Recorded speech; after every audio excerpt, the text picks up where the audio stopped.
Chapter 310 of My Hero Academia shocked fans as the second and third users of One For All were finally revealed. Now, fans have been theorizing on who the users were since Chapter 193 when we could see their silhouettes. I'm Flow Motion, and this is why I believe Bakugo is definitely the second user of One For All.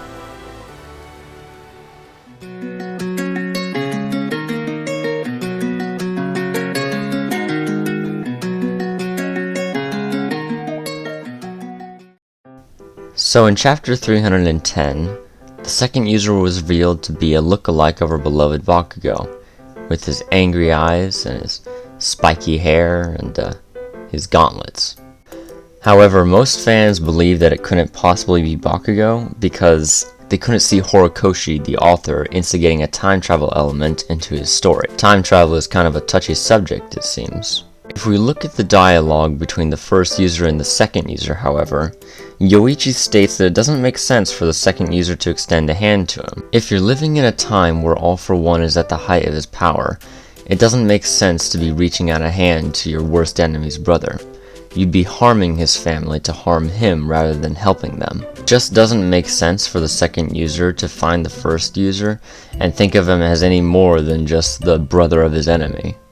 Now, we know that Bakugo would definitely recognize the first user because he, All Might, and Deku have been doing research on the vestiges since Chapter 257. Now, if Bakugo was the second user, he would have definitely recognized All For One's brother. He would have recognized that it was Yoichi and taught him how to pass on the quirk One For All. So besides the fact that Bakugo looks a lot like the second user, and besides the fact that the second user seems to recognize Yoichi, there's one more piece of evidence from the Heroes Rising movie I want to touch on.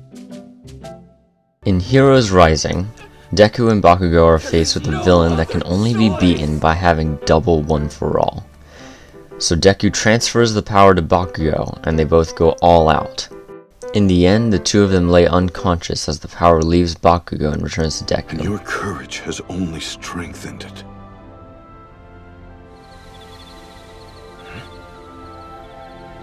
Now, at first, All Might said this. Young Bakugo must have lost consciousness before the transfer finished. However, we know what happened to Deku the first time he used One For All.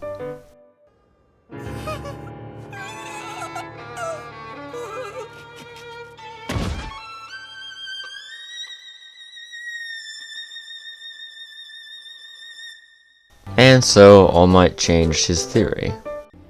And risking your life to prevail, One For All did something miraculous.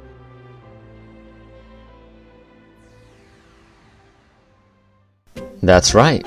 The power of One For All chose to stay in Deku rather than in Bakugo. And my theory on why this works is because if Bakugo was the second user, the quirk would have recognized that it had already been in Bakugo and then stayed in Deku. A counter theory to why this might work is that the second user is a past ancestor of Bakugo. So it still would work in the spiky hair and maybe the same quirk in the eyes, and also the fact that One For All would have recognized his DNA and been like, hey, wait a second, we've already been in this body, we don't need to stay in here anymore. We already know its power, we already have it, we're going to give it to Deku later. This would help dispose the time travel theory, and also explain why Bakugo is such a big part of One For All. Keep in mind, guys, this is just a theory, and we won't know for sure until Horikoshi releases the next chapter, but I hope you guys enjoyed, thank you very much for watching, and I'll see you in my next video.